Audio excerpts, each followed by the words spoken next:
본문 16장 7절을 한번 읽어보겠습니다. 그러나 내가 너에게 실상을 말하노니 내가 떠나가는 것이 너에게 유익이라. 내가 떠나가지 아니하면 보혜사가 너에게로 오시지 아니할 것이요 가면 내가 그를 너에게 보내라. 자, 예수님이 하신 말씀, 이 다락방 강은 예수님의 마지막 유언적인 설교입니다. 이렇게 하시고 이제 십자가를 돌아가시는 거예요. 예수님이 이렇게 말했습니다. 제자들에게 내가 떠나가는 것이 너에게 유익이다. 내가 가야 보혜사 성령이 오시는 것이다. 이렇게 얘기했습니다. 이 참 우리가 당시에 제자들이나 우리가 처음에 접하면 이게 어려운 얘기입니다. 예수님이 떠나는 것이 어떻게 우리에게 유익이냐? 예수님 계셔야 유익이지. 이렇게 든든하신 분이 우리 곁에 천년 만년이고 함께 계셔야 그것이 우리에게 유익이 되고 힘이 되는데 예수님 떠나는 게 무슨 유익이 되겠느냐? 여러분, 예수님이 이 땅에 오시는 것도 우리의 유익을 위해 오신 것이에요. 예수님 위해서 온 게 아닙니다. 예수님이 사람의 몸을 입고 이 땅에 오셔서 한 일은 큰 사역 중에 하나를 볼 것 같으면 사람들의 그 죄를 담당하고 죄값을 위해서 죽기 위해서 십자가를 지기 위해 오신 것입니다. 하나님 앞에 구원의 길을 열어주기 위해서 오신 것입니다. 그냥 하나님이 야 모든 사람 앞으로 죄는 다 없다 선언하는 것이 아니고 죄의 값을 담당해야 되기 때문에 그 죄값을 담당하기 위해서 오신 것입니다. 그리고 3년 동안 공생을 하면서 하나님 나라를 설파했습니다. 하나님의 나라에 대한 계시, 하나님의 나라가 이런 것이라는 하나님의 말씀을 하나님을 믿는 성도들 천국 심은 어떻게 살아야 될 것인지를 곳곳에서 교훈해 주셨어요. 예수님이 그래서 오신 것이 우리 유익한 것이죠. 하나님을 알게 되고 예수님을 알게 되고 우리의 죄를 용서받고 하나님 앞에 갈 수 있는 구원의 길을 열었으니까 얼마나 우리에게 유익입니까? 얼마나 유익입니까? 율법하고는 비교가 안 되는 것이죠. 그런 예수님이 계속 계시면 더 유익일 텐데 내가 이제는 떠나가는 것이 너에게 유익이라고 한 겁니다. 왜 그랬을까요? 여러분, 예수님은 몸을 입고 오신 예수님은 원래 하나님이시지만 몸을 입고 오신 성자 예수님은 시간과 공간의 제약을 받게 되는 겁니다. 동시에 여러 곳에 나타날 수도 없습니다. 시간과 공간의 제약을 받게 됩니다. 그리고 아무리 하나님의 나라에 대한 말씀을 알아듣기 쉽게 비유를 가지고 설명을 한다 할지라도 각 나라 사람들이 이해하는 것이 다 다르기 때문에 그 복음을 이해하는 것이 다르기 때문에 하나님의 나라를 예수님의 3년 사역에 다 담아낼 수가 없는 겁니다. 그 나라 그 종족에 따라 하나님의 나라의 비밀을 예수님의 비유를 가지고 다 담아낼 수가 없었습니다. 그래서 예수님이 이제는 성령의 시대가 오고 성령이 오시면 제3의 삼위 중에 한 분이신 하나님이신 성령이 오시면은 예수님이 하신 일을 알려줄 뿐 아니라 시간과 공간을 초월해서 많은 사람들을 구원받을 수 있도록 역사할 수 있기 때문에 예수님 가시고 성령이 오시는 것이 너에게 유익이다. 이렇게 말씀해 주신 겁니다. 그 성령이 사람의 마음 속에 오셔가지고 형체는 없지만 사람 마음에 오셔가지고 비전과 항상을 보여주고 말씀을 깨닫게 하고 하나님의 뜻을 깨닫게 하고 하나님의 일을 하게끔 우리 마음을 움직여 주시니까 성령이 오시는 것이 훨씬 더 너에게 유익이라고 주님이 말씀하신 것입니다. 여러분, 예수님은 원래는 영적인 존재입니다. 사람의 몸을 입고 인카네이션 하셨지만 원래적인 존재는 예수님은 영적인 존재입니다. 하나님은 영이시니 영이라고 하는 거예요. 그 영이라고 하는 것은 영원한 존재라고 하는 의미입니다. 예수님은 영원한 존재인데 유한한 인간에게 와서 영원한 것을 가르칠 수가 없는 거예요. 더 이상 사람이 이해할 수가 없는 거예요. 해도. 그래서 영이신 성령이 오셔가 각 사람의 마음속에 시공을 초월해 오셔가지고 예수를 믿을 수 있도록 하는 역할을 하시는 분이 오신다는 것이죠. 제가 이제 시간 상기 때문에 생략했지만 집에서 14절, 15절 계속 읽어보면 예수님이 그는 내 것을 가지고 너에게 올 것이요 내 영광을 너에게 가르쳐 줄 것이고 나를 알게끔 해주겠다. 성령의 역할이 뭐라고 하는 것을 예수님이 명백하게 말씀해 주고 있습니다. 예수님이 하신 사역을 크게 세 가지로 이제 우리가 일반적으로 봅니다. 물론 이제 큰 구원의 사역을 그건 큰 본질적인 사역이니까 제껴놓고 세 가지 사역이 첫째는 가르치시고 두 번째는 전파하시고 세 번째는 고치셨다 이런 기록이 나옵니다. 가르치는 사역, 전파하는 사역, 그리고 봉사, 고치는 것. 이 세 가지가 3대 사이고 교회들마다 다 그걸 본받고 있습니다. 성령이 오신 것도 중요한 것이 오늘 본문에 3대 사역이라고 했습니다. 물론 이거 말고도 많이 있습니다. 아주 예수님 말씀에 메인 사역 성령의 세 가지가 뭐냐? 세 가지입니다. 자, 먼저 그럼 8절을 한번 읽어보겠습니다. 8절을 그가 와서 뭐에 대해서? 죄에 대해서. 그 다음에는 의에 대해서. 세 번째는 심판에 대해서 세상을 책망하시리라. 성령은 책망하러 오셨는데 무슨 책망? 죄, 의, 심판에 대한 책망을 하기 위해 오셨다는 거예요. 우리가 책망이라고 하면 헬라어로 엘렌코라고 하는 것인데 영어로 보면 convict라고 해서 설득시키다, 꾸짖다, 훈계하다 하는 뜻도 갖고 있지만 설득시키다, 깨우치다는 뜻도 동시에 갖고 있습니다. 성령이라고 하는 것, 보혜사라고 하는 분은 원어적인 의미를 보면 동행자, 격려자, 위로자, 상담자 그런 뜻을 갖고 있습니다. 그러니까 성령은 무조건 와서 책망만 하는 것이 아니고 반드시 책망과 함께 그를 위로하시고 그에게 용기를 주는 격려 사역을 함께 하시는 겁니다. 우리가 이제 책망이라고 하는 이 말이 나오니까 전제해야 될 것은 사람의 책망은 틀린 것이 많습니다. 나이가 많다고 해서 아래 사람 나무랬는데 그 말이 꾸준히 다 맞느냐? 틀린 것도 있어요. 부모가 자식 나무라는 것도 틀린 게 많아요. 선생님이 제자 나무라는 것도 자기 감정이 섞여 있고 자기 생각과 자기 경험이 있기 때문에 틀린 게 많아요. 목사도 마찬가지. 항상 사람이 하는 것은 틀리고 틀린 게 많아요. 아무리 꾸지람해도 틀린 게 많아요. 하나님의 사역인 성령의 사역은 100% 완전하기 때문에 하나님의 꾸짖음, 성령의 꾸짖음은 틀린 것이 없는 겁니다. 완벽한 꾸짖음, 완벽한 책망이라는 것을 전제하고 이것을 봐야 하겠습니다. 그러면은 첫 번째 예수님이 이걸 해석까지 다 해놨어요. 자, 한번 구절을 한번 읽어보겠습니다. 성령의 사역 중에 첫 번째가 뭐냐?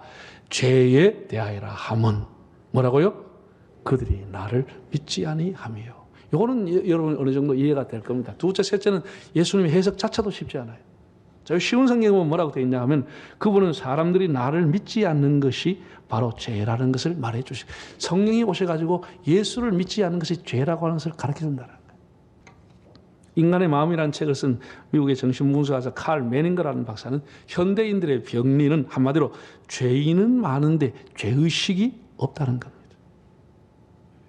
천지가 다 죄인입니다. 아니 모든 사람이 다 죄를 짓고 사는데 죄의식을 안 갖고 살아가는 게 문제라는 거예요. 그래서 사람들이 죄 짓면 뭐래요? 야, 나만 죄 짓냐? 나만 죄 짓냐? 이래가지고 다 죄를 당연시 해버린 거예요. 이게 굉장히 무서운 죄입니다. 굉장히. 우리는 이 중에서도 하나님의 사람으로 살아가도록 힘을 써야 되는데 나만 죄 짓냐? 너는 안 짓냐? 이렇게 나온다는 거. 이게 굉장히 잘못된 것이죠. 더 타락하게 되는 것이죠. 죄에 대해서 책망한다는 것을 제가 여러 책을 봤는데 가장 제 마음에 드는 것은 이재철 목사님이 해석한 거였어요. 이분은 이렇게 해석했어요. 죄라고 하는 걸 헬라어로 말하면 하말티아라고 합니다. 하말티아, 관역에서 빗나갔다. 관역에서 빗나간 것을 죄라. 옛날 사람들은 그렇게 얘기했다는 거예요. 여러분 우리가 88 올림픽에 일어나 지금도 올림픽 하면 항상 양궁시합이 있어요. 양궁시합. 거기에 큰 관역판이 있습니다. 그 판때기 속에 동그란 관역이 들어있습니다. 여기에 궁수가 아무리 화살을 10번, 100번을 쏴도 그게 하나도 그 동그란 원안에 관역을 못 맞추고 다 떨어지면 빵점입니다. 하나도 점수가 카운트 안 됩니다. 원안에 들어가야 최소한 1점 받든지 10점 만점을 받을 수 있는데 그 관역을 못 맞추는 화살은 점수가 아무리 쏴도 하나도 없는 겁니다. 우리가 살아가면서 짓는 죄, 불효라든지 악행이라든지 폭행이라든지 무슨 살인이라든지 이런 모든 죄는 그 사람이 짓는 죄의 열매고 죄의 현상이 결과가 그렇게 나타나는 겁니다. 진짜 근본적인 죄는 뭐냐라고 하는 것에 대해 가지고 그것은 관역을 조준을 잘못했다는 것입니다. 이미 마음의 관역이 잘못됐기 때문에 빗나가고 그것에 열매가 나타나는 것뿐밖에 없다는 겁니다. 네. 상당히 저는 그 말에 동의가 됩니다. 네. 관역이 잘못 나갔다는 거예요. 잘못됐다는 거예요. 자 보세요. 에덴 동산에서 아담과 하와가 살았을 때 하나님하고 교제하고 행복했습니다. 아마 우리가 상상해 보면 아담과 하와가 하나님이 먹지 말라고 하는 이 선악과 나무를 수없이 그 앞에 지나갔을 거예요. 수없이 지나가도 단 한 번도 이것을 먹어야 된다는 생각을 해본 적이 없어. 왜? 하나님이 먹지 말라고 했으니까. 하나님을 조준하고 하나님을 바라보고 살 때는 죄를 지은 마음조차도 없어서 나도 그냥 싱둥생둥이고 그걸 먹어야 된다 생각을 해본 적이 없고 가까이 가서 만져볼 생각도 하지 않았어. 하나님을 바라보고 하나님을 조준하고 살았기 때문에. 그런데 어느 날 사탄이 와서 유혹하고 난 뒤에는 앞을 지나는데 보니까 굉장히 이거 탐스럽네. 저 한번 먹었으면 좋겠네. 이런 생각이 일어나 버리거든. 하나님에 대한 조준이 빗나가고 선악과로 조준이 가기 시작하는 거예요. 그 열매가 불순종이라고 하는 열매로 나타나고 인류의 원죄가 시작이 된 겁니다. 예수를 안 믿는 사람에게 성령은 예수를 안 믿고 우상을 섬기는 것이 죄라고 하는 것을 가르치지만 책망하지만 예수를 믿는 우리에게는 예수님을 관역으로 삼지 않고 살아가는 인생들을 늘 책망하고 있는 겁니다. 너의 인생의 관역이 잘못됐다. 너의 인생의 조준이 잘못되어 살아가고 있다고 지금도 주의 종을 통해서 성령을 통해서 여러분이 기도할 때 여러분의 양심을 통해서 주님은 말씀하고 있는 것입니다. 여러분의 인생이 하나님을 앙망하고 있지 않다고 하는 것을 가르치고 있는 것입니다. 이게 성령의 역할이라는 거예요. 그러니까 그걸 무덤덤하게 나만 죄 짓냐? 이렇게 하면 그 사람은 성령의 감동을 못 받는 것이에요. 못 받는 것이죠. 하나님의 성령은 지금도 예수 안 믿는 사람도 감동해서 예수 믿게 하실 뿐 아니라 예수를 믿는 사람은 조절을 똑바로 하라. 예수를 바라보고 살아라. 그것을 지금도 건면하고 있음을 믿으시기를 바랍니다. 예수를 바라보고 살면 그 사람은 죄 짓지 않아요. 자꾸 다른 거 보니까 자꾸 쓰러지고 그 사람이 10번 싸워도 전부 헛방이 되고 점수 하나도 못 올리는 겁니다. 자, 그럼 아까 제가 얘기했습니다. 그 유림의 도시에 그 핍박이 많고 온 세계 신전이 그렇게 파르테논 신전이 서 있는 그 앞에서 어떻게 그 사람들이 조그만 집에 가서 예수 믿고 예배를 드렸겠느냐는 거예요. 어떻게 예배 드렸겠냐. 자, 고린도전서 12장 3절을 한번 읽어보겠습니다. 그러므로 내가 너에게 말리노니 하나님의 영으로 말하는 자는 누구든지 예수를 저주할 자라 하지 아니하고 또 성령으로 아니하고는 누구든지 예수를 주라 할 수 없다라는 거예요. 그러니까 그렇게 핍박을 받고 그렇게 예수를 전혀 만나보지도 않고 모르는 사람이 예수를 믿게 된 것은 성령이 그 마음에 들어와서 예수님을 그리스도라 주님이라 고백하게 했기 때문이라는 것이죠. 그 여러분들이 예수님을 구주로 믿고 이렇게 찬양하고 예배드리는 것은 여러분의 의지와 여러분의 지식이 아니고 이성이 아니고 하나님의 성령이 여러분의 마음을 움직인 결과인 겁니다. 할렐루야. 하나님의 성령이 역사한다고. 얼마나 우리 힘으로 어떻게 여러분 예수님 한번 봤어요? 어떻게 예수 믿어요? 인간의 의지와 이성을 가지고 절대로 믿을 수가 없는 거예요. 2000년 전에 저 유대 땅 그리고 저 예루살렘 성 밖에서 비참하게 죽었던 청년 예수가 한 번도 본 적도 없고 그 사람 나하고 뭔 상관이 있어요? 그 사람이 죽었는데 어떻게 내 죄를 사해요? 이것이 그럼에도 그가 나의 구주라고 믿게 되는 것은 성령이 우리에게 역사하고 있다는 증거라고 하는 것이죠. 성령이 그렇게 한다는 거예요. 성령이. 그래서 예수님이 내가 가면 성령이 와서 알게 하게 할 것이다. 두 번째입니다. 두 번째는 뭐에 대하여? 의에 대해서 말씀한다고 그랬어요. 이것도 예수님이 해설을 했어요. 10절을 한번 읽어볼까요? 의에 대하여라 함은 내가 아버지께로 가니 너희가 다시 나를 보지 못할 것이요. 이거 좀 쉽지 않아요? 이거 안만 봐도 여러분 잘 몰라요.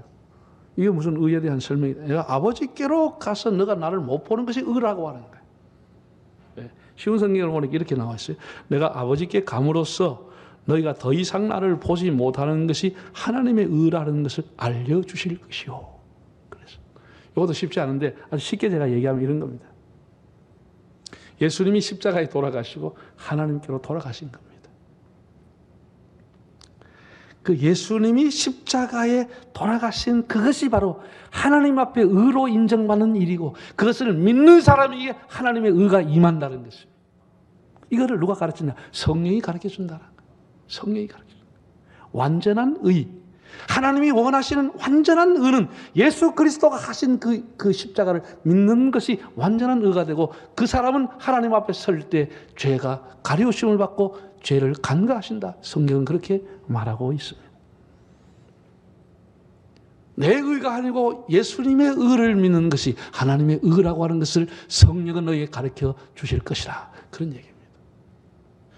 예수 그리스도의 십자가를 통해서 믿는 그 믿음이 바로 의라고 하는 것을 성경은 끊임없이 가르쳐주고 상세하게 가르쳐준 사람이 바울이라고 하는 사람이에요. 성경 기절 두 절을 한번 보겠습니다. 먼저 빌립보 3장 9절 읽어보실까요? 그 안에서 발견되려 함이니 내가 가진 의는 율법에서 난 것이 아니요 오직 그리스도를 믿음으로 말미암은 것이니 믿음으로 하나님께로부터 난 의라. 바울이 자기가 가지고 있는 의는 율법을 지켜서 나온 의가 아니고 예수를 믿음으로 받은 의라고 하는 거예요. 예수님이 하신 이 의를 믿는 것이 하나님의 의라고 하는 것을 이렇게 가르쳐주고 있는 거예요. 자, 고린도후서 5장 21절에도 이렇게 말했습니다. 하나님이 죄를 알지도 못하신 이를 우리를 대신해서 죄로 삼으신 것은 우리로 하여금 그 안에서 뭐가 되려고? 왜 예수님이 죽었느냐? 우리로 하여금 그것을 믿는 자가 하나님의 의가 되기 위해서 죽었다라는 거예요. 세상이 이렇게 명확하게 가르쳐줄 수가 있습니까? 바울이. 예? 너무나 귀한 사람. 예. 로마서 4장에 보면 또 이런 말씀도 있어요. 예수님은 우리의 범죄함 때문에 내어줌이 되고 우리를 의롭다 하기 위해서 다시 살아나셨느니라. 다시 우리를 의롭게 해주기 위해서 살아났더라. 예. 마틴 루터도 그런 얘기를 했습니다. 예수님, 당신은 나의 죄요. 예수님, 당신은 나의 의입니다. 그랬어요. 나의 죄 때문에 당신은 돌아가셨고 나를 의롭게 하기 위해 다시 살아났다. 그걸 표현하기를 당신은 나의 죄요. 당신은 나의 의입니다. 이렇게 표현을 했습니다.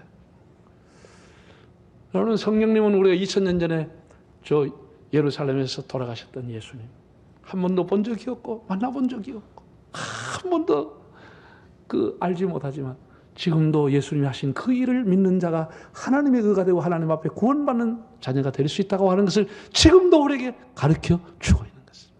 깨우쳐주고 납득시켜주고 책망하고 있는 것입니다. 마지막 세 번째는 예수님은 세 번째 뭐라고요? 보혜사 성경에 보시면 심판에 대해서 알게 하게 되었어요. 그 해설도 예수님이 해놓았어요. 11절에 이렇게 했어요. 볼까요? 심판에 대하여라 함은 이 세상 임금이 심판을 받았다. 이런 것 참 힘든 해석입니다. 심판에 대하여라 하면 세상의 임금들이 다 심판을 받았다. 그걸 참조해라. 그런 얘기입니다. 쉬운 성경에 보면 이렇게 나와 있어요. 이 세상 통치가 이미 심판을 받았다는 것이, 통치자가 이미 심판을 받았다는 것이 심판에 가하여 그분이 책망하실 내용이다. 이런 거 읽어도 잘 모르겠죠. 여기 세상 임금이 심판을 받았다고 했는데 세상 임금이 두 종류로 크게 봅니다. 하나는 예수님을 위해서 머리가 깨트려진 사탄의 권세, 사탄도 공중의 권세 잡은 자로서 세상 임금에 속하는 겁니다. 두 번째는 세상에 하나님을 대적했던 왕들과 통치자들이 세상의 임금, 그렇게 두 가지로 볼 수가 있습니다. 하나님 다 그들을 심판했다라는 거예요. 이 말의 의미는 심판은 반드시 있다고 하는 것을 성령이 우리에게 가르쳐준다는 거예요. 여러분 개개인의 심판의 날이 선악간에 반드시 온다고 하는 것을 성령이 가르쳐주고 있고 그 심판의 주가 예수님이라고 하는 사실을 가르쳐주고 있는 것입니다. 세상의 왕과 통치자들이 여러분을 심판하는 게 아닙니다. 그들은 예수님께로부터 심판을 받고 있습니다. 완전하신 예수님만이 우리를 판단할 수 있다고 했습니다. 예? 내가 이걸 여러분에게 어떻게 설명할까 생각하다가 재미있는 걸 생각해냈어요. 예. 사람들이 귀신들 다 두려워하고 떨고 있는데 우리 예수 믿는 사람은 그거 다 자유한 거예요. 그럴 필요가 없어요. 손 없는 날이라는 얘기 들어보셨어요? 예? 손이 없는 게 아니고 손 없는 날, 그럼 무슨 날이 뭔 날이에요? 뭐 하는 날? 예? 이사하는 날, 김장하는 날, 결혼식 하는 날, 개업하는 날, 이거 다 손 없는 날 잡아요. 안 믿는 사람들. 그냥은 떨레가 못 잡는다. 다 음력으로 계산해가 영칙이 나오더니 구가 나오더니 이렇게 맞춰가지고 딱 길lum을 점쳐가지고 요게 손 없는 날이다. 얘한테는 토끼띠는 요 날이다. 그러면 토끼는 그 날에 이사를 해야 돼. 손 없는 날이라고 하는 것은 아주 쉽게 말하면 여러분을 해코지 하는 악기와 귀신이 손 놓고 쉬는 날이다. 그 말입니다. 그날 눈 감고 있는 날이다. 그날 위로부터 인사발령이 나와서 제주도에 있는 귀신이 육지로 오는 시간. 육지에 있는 귀신들이 제주로 간다든지 아니면 아예 너무나 피곤해가지고 귀신이 하룻밤 잔다든지 이걸 손 놓는 날, 귀신이 해코지 않는 날로 옛날 사람들은 정해가 그날 이사를 했어요. 그날 이사를 하고 그날 결혼하고 그날 막 개업하다 보니까 모든 가격이 갑절로 비싸버리는 거예요. 수요가 몰리니까. 그리고 우리 예수 믿는 사람은 아무 날 해도 괜찮으니까 주일날 외에는 가능하니까 쌀 때 할 수 있다 이 말이에요.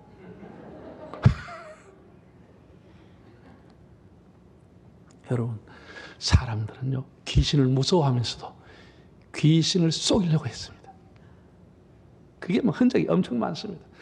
일본에도 왕가에서 옛날부터 왕가에서 왕세자 아들이 태어나면은 앞으로 대통령이 해야 될 왕세자가 태어나면은 한 5, 6년 동안 공주 옷을 입혔습니다.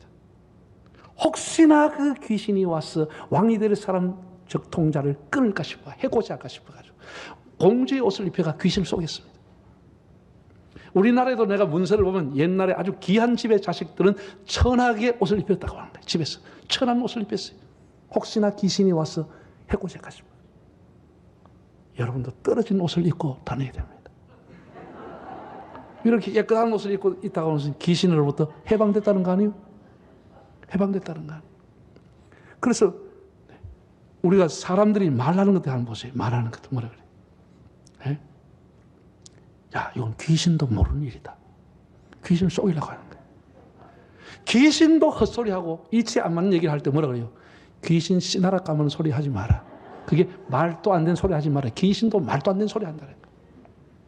귀신이라고 다 하는 게 아니에요. 귀신이 곡할 노릇이다. 귀신이 몰랐기 때문에 곡을 할 거 아니에요? 네? 이런 거.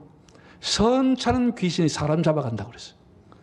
사람 잡아가는데 시원찮은 귀신이 와서 그만 모르고 데려갔다는 거예요. 모르고. 네. 이런 뭐 네. 돈으로도 귀신 부릴 수 있다는 말이 있어요. 돈만 있으면 귀신도 부릴 수 있다고 그랬어요. 그러니까 우리나라도 동양의 사람들도 귀신은 속일 수 있다고 생각한 거예요. 해코지도 하지만 속일 수 있다고 생각한 거예요. 여러분, 귀신들도 사탄들도 예수님 앞에 다 심판을 받는 거예요. 우리도 다 주님 앞에 심판을 받는 사람이기 때문에 절대로 심판받을 귀신이나 악기를 두려워할 필요가 없는 것입니다. 뭐 매여가지고 날 잡고 그거 다 어리석은 겁니다. 우리는 예수 믿는 사람 모든 것부터 자유한 것입니다. 심지어 예수님은 예수를 믿는 자에게 심판이 없다고까지 선언을 했습니다. 요한복음 3장 18절 한번 읽어보겠습니다. 그를 믿는 자는 심판을 받지 아니하는 것이요 믿지 아니하는 자는 하나님의 독생자 이름을 믿지 않으므로 벌써 이미 땅에서부터 그것은 심판이 들어갔다는 거예요. 마태복음 10장을 보면 이렇게 말했어요. 몸은 죽여도 영혼을 죽이지 못하는 자를 두려워하지 말고 몸과 영혼을 능히 지옥에 멸하실 자를 두려워하라고 했습니다. 우리는 사람을 속일 수 있어도 귀신을 속일 수 있어도 하나님을 속일 수 없는 거예요.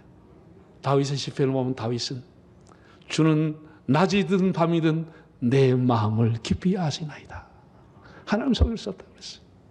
네. 성령이 우리에게 오셔서 가르쳐 주는 게 뭐냐? 너에게 심판의 날이 온다고 하는 것.